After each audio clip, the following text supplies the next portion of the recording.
I should like to feature in this connection my friend, the polite conductor. By this discriminating title, I do not intend to suggest a rebuke to conductors generally.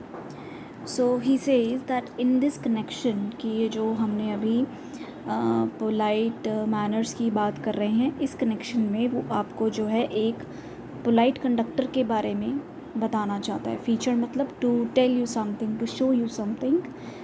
He would like to tell you something about the polite conductor. Now he says कि by this discriminating title, I do not intend to suggest a rebuke to conductors generally. He says कि when I say conductor, इसका मतलब ये नहीं है कि मैं किसी को insult कर रहा हूँ, rebuke कर रहा हूँ. Rebuke means to scold somebody. कि मैं किसी की इंसल्ट नहीं कर रहा हूँ, किसी को डांट नहीं लगा रहा हूँ, किसी के लिए बुरी तरीके से नहीं बोल रहा हूँ. On the contrary, I am dispose to think that there are few classes of men who come through the ordeal of a very trying calling better than bus conductors do. कहते हैं इनफैक्ट आई थिंक कि बस conductors जो होते हैं वो उनकी जो जॉब होती है which is very trying, which is very hard, और and they are very polite.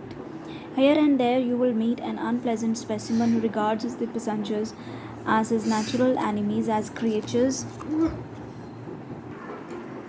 Here or there you will meet an unpleasant specimen who regards the passengers as his natural enemies, as creatures whose chief purpose on the bus is to cheat him, and who can only be kept reasonably honest by a loud voice and aggressive manner.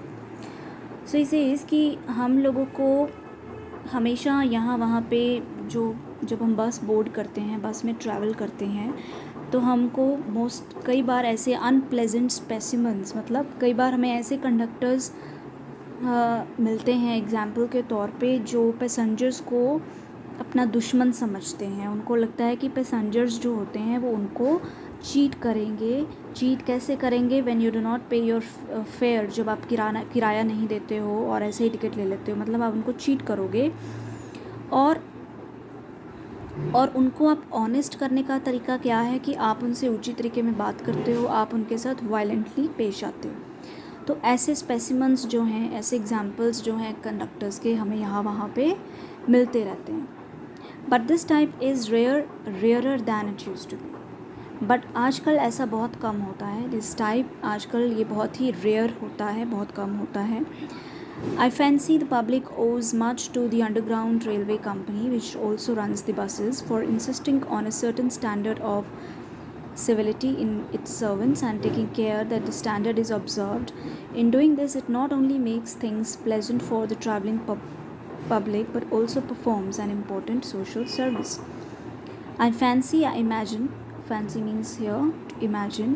So it says I think कि public जो है वो underground railway company को बहुत उनका thanks करना चाहिए, क्योंकि आजकल जो अंडरग्राउंड रेलवे कंपनी है वही बसेस भी चला रही हैं, और उनकी वजह से उन्होंने अब ये सेट कर दिया है कि जो कंडक्टर्स हैं they will have to follow certain rules and regulations. उनको पब्लिक के साथ कैसे बिहेव करना है उसका एक प्रॉपर तरीका होगा. ठीक है, they can not be rude to the public. और इससे क्या होता है कि इससे एक तो आपका जो ट्रैवलिंग पब्लिक है उनके लिए सफ़र बहुत प्लेजेंट हो जाता है, अच्छा हो जाता है. दूसरा, it also performs an important social service, और ये एक तरह से आपके लिए एक सोशल सर्विस भी होती है. It is therefore with any feeling of unfriendliness to conductors as a class that I pay tribute to a particular member of that class.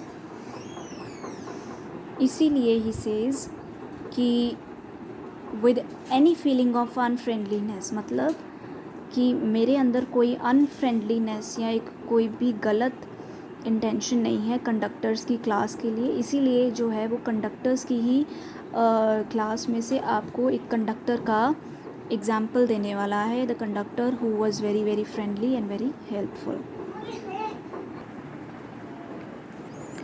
I first became conscious of his existence one day when I jumped onto a bus and found that I had left home without any money in my pocket. He says कि मुझे इस conductor के बारे में तब पता चला, of is conscious of is existence, मतलब उसके बारे में पहली बार तब पता चला जब मैंने बस को ऐसे ही बोर्ड कर लिया. I just jumped on to the bus and I found that कि मेरी पॉकेट में पैसे नहीं हैं. Everyone has had that experience and knows the feeling and the mixed feeling which the discovery arouses. हर एक बंदे के साथ ये कभी ना कभी होता है when you simply board the bus and you feel that और realise that you do not have purse in your pocket. हर एक के साथ ये होता है और ये बहुत ही मिक्स फीलिंग होती है. You are annoyed because you look like a fool at the best and like a naive at the worst. Naive is ठग. और आपको मिक्स फीलिंग होती है, आपको गुस्सा भी चढ़ता है क्योंकि आप अपने आप में बहुत बेवकूफ़ लगते हो, और दूसरा आपको लगता है कि आप कोई ठग हो, कि कोई भी क्या सोचेगा कि यू आर आप कोई आप चीट करने की कोशिश कर रहे हो. You would not at all be surprised if the conductor eyed you coldly as much as to say, I know that stale old trick, now then off you get. और कंडक्टर आपको जब ये कहता है कि हमें पता है कि ये बहुत ही पुरानी ट्रिक है और अब तुम बस से उतर जाओ, तो आपको यू आर श्योर कि ये सब कुछ होने वाला है और आपको बहुत ही सरप्राइज़ नहीं होता है. So, and even if the conductor is a good fellow and lets you down easily, you are faced with the necessity of going back and the inconvenience perhaps of missing your train or your engagement.